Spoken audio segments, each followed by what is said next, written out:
삼성그룹 준법감시위원회가 이재용 부회장이 출소한 뒤 첫 회의를 열었습니다. 취업 제한 통보를 받은 이 부회장이 경영에 복귀한 걸 두고 법령을 위반하지 않게 해나가야 한다는 원론적 입장만 확인했습니다. 시민단체는 쓴소리하라고 만든 준법위가 제 역할을 못하는 게 아니냐고 비판했습니다. 송지혜 기자입니다. 오늘 오후 열린 삼성 준법감시위원회 8월 정기회의에 이재용 부회장은 참석하지 않았습니다. 위원회가 회의 뒤 내놓은 보도자료에도 이 부회장과 관련된 내용은 없었습니다. 준법 위반 리스크에 대한 용역 보고서를 논의하고 관계사 내부 거래 등에 대해 논의했다고 밝혔습니다. 다만 회의에선 이 부회장의 취업 제한 논란에 대한 언급이 있었습니다. 준법위 관계자는 법무부와 청와대 결정을 존중하고 이후 취업 제한 법령에 위반되지 않기를 공고한다는 입장을 재확인했다고 했습니다.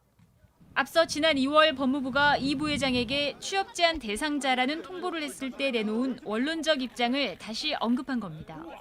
강요에 의해서라도 뇌물을 주지 않을 수 있는 시스템을 만들라는 이 부회장 파기환송심 재판부 요구에 따라 지난해 2월 출범한 준법위. 삼성의 준법 윤리 경영에 대한 파수꾼 역할을 하는데 모든 역량을 집중하겠습니다. 준법 감시자가 되겠습니다. 하지만 실효성 논란이 계속되었습니다.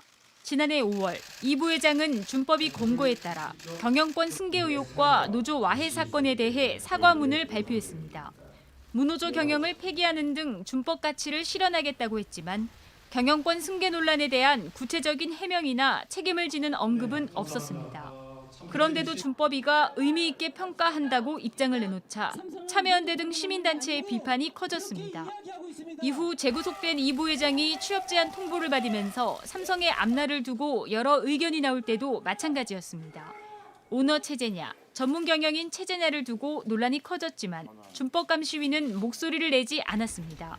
1년 반 동안 운영을 하는 동안에 삼성에 있어가지고 이제 어떠한 제대로 한 쓴소리를 하지 못했다. 이게 이제 준법감시위원회 현실입니다. JTBC 송지혜입니다.